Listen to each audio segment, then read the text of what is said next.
Jiwang Kapalibot! Girl, you're looking good, about as perfect as can be. Can't take it no more. I need to feel you close to me. So come a little closer, baby. I need to kiss those ruby red lips, taste your sweetness, girl. Good Lord, I can't get you out of my head.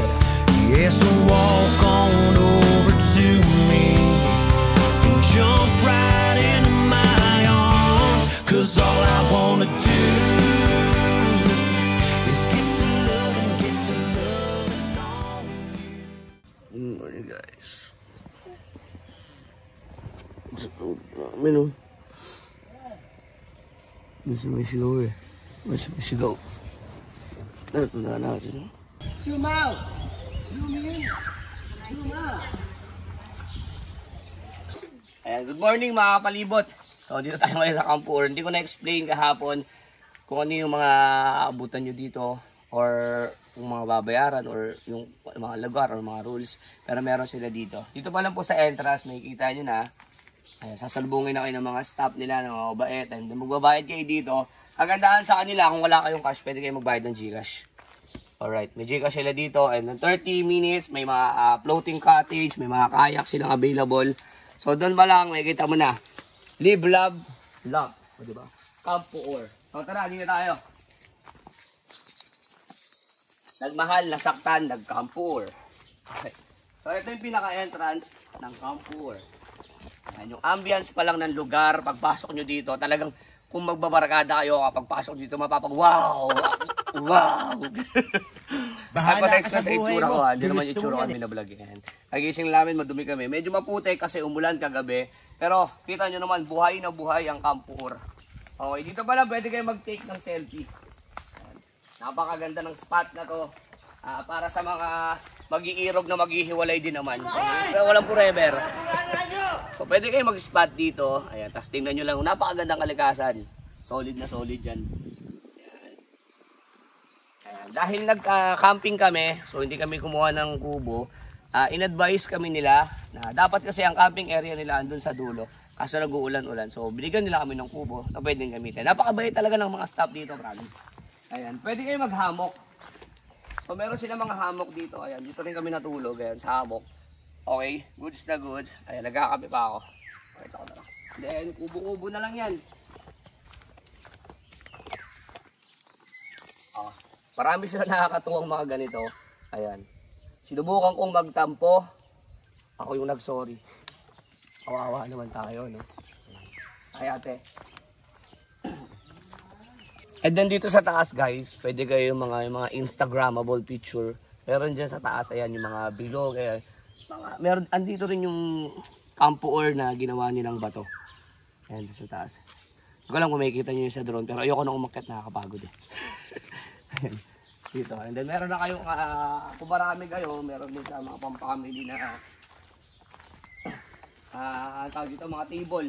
Ayan, family sila dito, ang saya nila. Ano, tingnan diba? Ang saya! Ang saya, guys! Ayun o, diba? Sobrang saya doon. Sobrang saya doon, grabe. Ayan. So dito, ayan, maganda talaga dito kung pupunta kayo, hammock gaming. Medyo malumok lang sa gabi.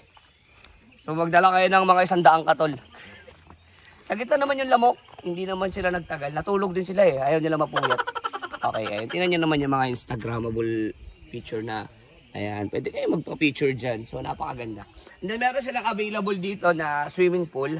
Okay, at ang ganda na swimming pool nila dito kasi, hindi po siya, chlorine. Ano siya, hindi siya salt water, ano siya, galing bukal. Doon sa side po na yon, maraming kubo, na pwede nyo rin pag-stayan. So, hindi ako sure kung magkano. Pero i-check na lang natin. Ilalagay ko po sa taas ng title lahat po ng mga katanungan nyo man or mga babayaran dito. So kukunin natin, lalagay natin sa taas. Okay? Girl, you're looking good, about as perfect as can be. Yung dulo na yun, hanggang doon, bahala ka. Basta kaya mong bumalik, kaya mong ikayak. Kaya ka. Ayan, napaka-mabait na mga staff nila dito. Ito pa, yung napakagandang tulay. Pero bawal tumalon dyan. Kasi bawal mabasa ng tubig alat yung tulay. Baka mga lawa. Pero ang ganda dito, solid. Ako.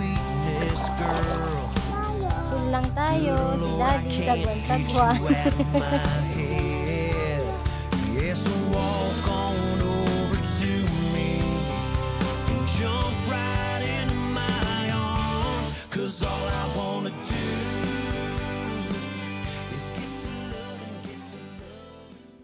Habang kami ay nag-aayos ng gamit dahil sa kami ay pauwi na, sa hindi inaasahang pangyayari ay bumuhos ang napakalakas na ulan.